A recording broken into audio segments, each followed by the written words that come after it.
The Porsche Macan came about as a combination between need and opportunity. The need stems from the fact that we as a global automotive buying market just simply cannot get enough of SUVs. And Porsche figured, well, if they slap that logo on another SUV, then they're bound to sell a lot more vehicles. And the opportunity, well, that's because down the hall over at Audi, they too were working on a small luxury SUV, so they combined forces and came up with the Porsche Macan. Now the bet definitely has paid off, because as of 2021, give or take, more or less 450,000 of these small premium luxury high-performance SUVs have been sold. And the thing with the Porsche Macan is that it's really an in-betweener small premium luxury performance SUV. Because although to a certain extent it does compete with the likes of the Lexus NX, it also competes with the Audi SQ5, no big surprise there. It also competes with the BMW X3, but not so much at the same time. So it's really so, and the GLC, I mean, the list of potential competitors is very vast, but none come close to offering what the Porsche Macan can as far as prestige and performance and luxury and brand heritage all rolled into one. And that is all the more true when you consider this specific 2021 Porsche Macan. I don't know if you can actually see the letters here, but this is a Macan GTS, which is essentially the summation of the performance, the luxury, the handling, the prestige, all into one small SUV. Now, yes, the Macan isn't exactly new. It arrived in 2014. The GTS itself arrived for the 2016 model year. The last, well, notable overhaul facelift was back in 2019. So you've seen these before, but even so, we're gonna do a little bit of a walk around and go for a little drive, because the next generation Porsche Macan, I don't know if you know this already, will have nothing, if very little, to do with this Macan, because it's going to be all electric. So in the meantime, let's enjoy this petrol-powered Macan GTS. Now, before we go into pricing information and other details, let's just say one quick word about styling. And that word is handsome. In fact, I would add very handsome. And that's especially true with this GTS tester with the optional Carmine red paint scheme. It's stunning, regal, sporty, racy, all of the above. Well, as far as the updates are concerned that were done for the 2019 model year, well, you have revised front end headlights and a few other little adjustments. What I do love about this SUV is that the overhangs are extremely short. The wheels are really pushed out to the extremities. The bonnet hood is still fairly long. The roofline is low. I mean, it's very poised and visually balanced.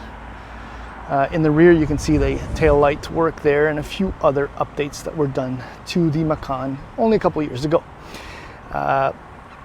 Pricing, let's jump into that now. $52,100 for the base Macan in the US. The turbo goes for $84,600.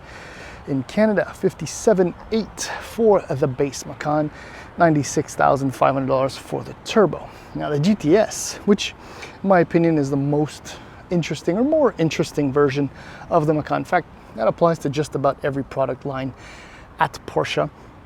It is priced $72,100 in the US, $79,200 in Canada. For that money, you get leather Alcantara interior, 10.9-inch display, wireless Apple CarPlay, and these fantastic 20-inch RS Spyder design wheels. Is it just me, or that sidewall, the amount of sidewall is just so attractive? Maybe that's the old school muscle car guy in me that's just losing it over all that rubber. God, that sounds terrible. 265/45 series in the front, 295/40 series in the back. So it's actually a staggered setup. It just looks fantastic. And yes, those are standard. Now my tester has a considerable amount of options. I mentioned the color, that's a $3,600 or nearly option. I got a GTS leather interior, Porsche torque vectoring, the adaptive sport seats, which are 18-way power adjustable. They're just incredible.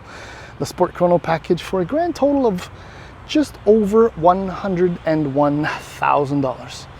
Look, I think I would probably spec my Macan GTS almost identical to this. So I cannot possibly say that that's just too much money for this SUV, because it's just damn near perfect as is. All right, so while we're over here in the back, this is a relatively small SUV. So, you know, legroom could be a little snug in the back, especially if your front passenger needs extra legroom. But look, you can squeeze in a baby seat. It works out just fine, as I have done. All right, so let's work over to the trunk quickly. Power hatch control. Now that reveals 488 liters of very usable trunk space. It almost looks like more than that, but given the size of this SUV, which is barely 4.7 meters long, it's very commendable. All right, so let's swing in the front. And here you can see the 18-way adjustments for the sports seats, which are, it's like sitting in an embrace that massages you and holds you firmly in place at all times. Because this is a Porsche, well, its materials, attention to detail, just everything is beautiful in that Alcantara. It's just so, yeah. So yeah, and see, good storage in the door bins. Let's just slide aboard. Yes, as always. Start it up, it's getting warm. All right, there are your gauges. This is actually an option too, with the red-faced tachometer, which is analog, which is brilliant. This is a 4.8-inch display, which shows you all kinds of information. Here is the lovely 10.9-inch display, which for the most part works quite well, if mostly because you can easily use either the hard buttons to navigate through it, or go through the touch screen and work out where you are and what you want to do. It's pretty impressive. Now, because this is an older generation Porsche, well, you have the cascading series of controls, which I still firmly believe are exceptional. Unbelievable. This and the 718s for the moment are the only ones left with this, but they are going to go away very shortly. Now, the important buttons are here and there and there and there. Not that you'll ever really use this one, but you can if you want to. Oh, and this one right here. Beautiful interior, as I said, and visibility is surprisingly good, just in case you've never seen what it's like to be in a driver's seat. Look at that. It's brilliant, brilliant. Storage, though, is a little bit snug. This little bin and the armrest storage place as your shifter for the PDK. I don't think there's much else to say. Oh yeah, Sport Chrono. Yeah, that's it. Let's end that now and go for a drive. I'm actually a little at a loss as to where to start when it comes to describing the driving experience of this Macan GTS.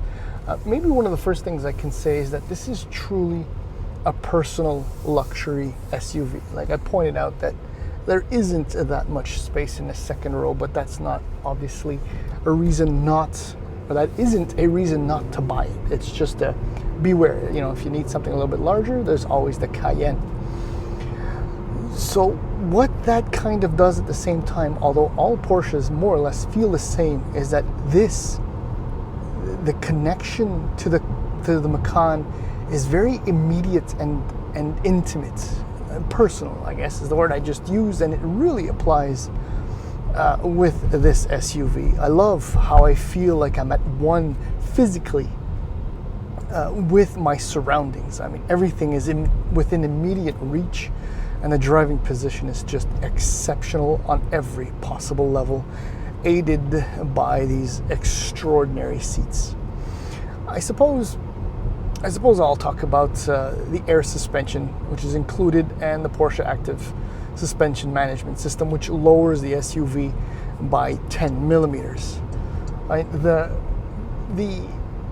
The highlight is how incredibly comfortable and smooth riding the Macan can be.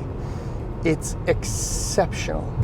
I mean, I have to say, it's got to be one of the smoothest riding performance premium small SUVs that I've ever driven. And the dampers have 3 settings, like normal, sport, and sport plus. And that obviously varies as well with the drive modes that I showed you on the steering wheel.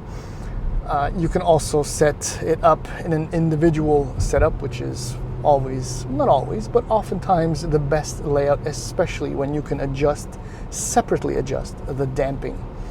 So I have just throttle response in sport, and everything else is just in normal, comfortable, relaxed drive mode, and it's wonderful. I mean, even in sport and sport plus, only the worst surfaces, only the worst cracks in the road will really disturb the occupants on the inside. And well, if you're in Sport Plus, I mean, if you really want to hammer on this SUV, in fact, if you want to track it, which I wish I could, but I can't, I mean, it's got the tires, it's got the damping, it's got the brakes, 6-piston calipers up front. It's just ready for absolutely anything.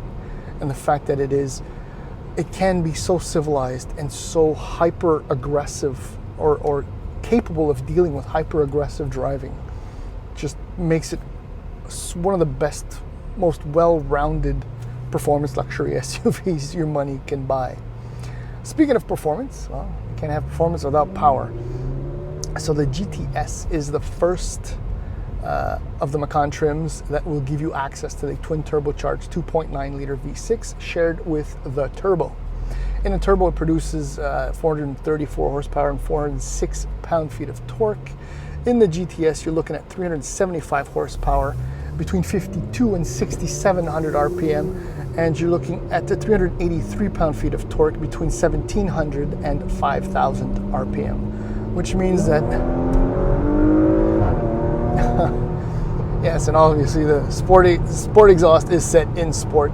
It means this thing actually moves quite a bit. Now it's far. Oops. No, I'm not in the river, which means that this thing is fairly quick, but it's not as fast as you probably think it is. I mean, it'll do 0 to 100 kilometers an hour in 4.9 seconds, which is obviously very quick.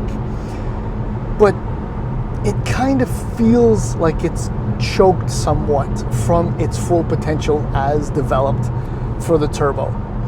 But even so, I mean, the highlight as far as the powertrain isn't even the V6. It's just the 7-speed PDK, which is, it's just a master force, tour de force, a masterclass in dual clutch transmission technology.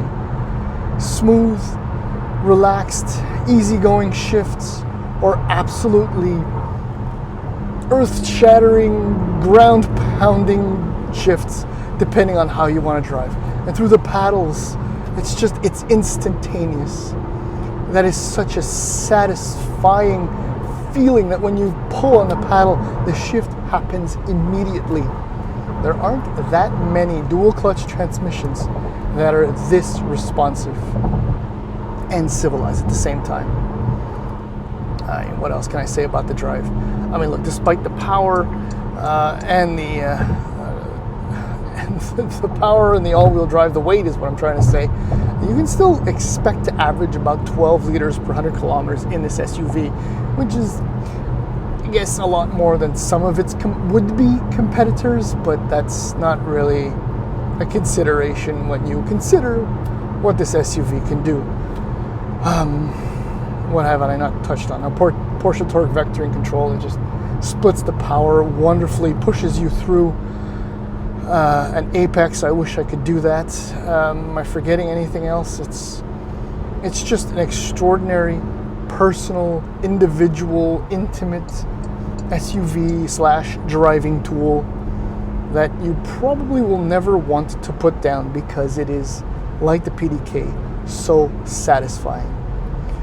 I mean, the one fault is what I just said about the 2.9 feeling like it's a little bit restricted. And it's only an issue because I can't feel, or I think I can feel it being restricted. anyhow, that's it. This thing, the Porsche Macan, there is no real substitute to it, nor are there any other options. That was a Macan pulling a trailer. This thing actually can tow, I think it's 2,000 kilograms or 4,400 pounds, which is pretty damn impressive as well. Need I say more? That's it.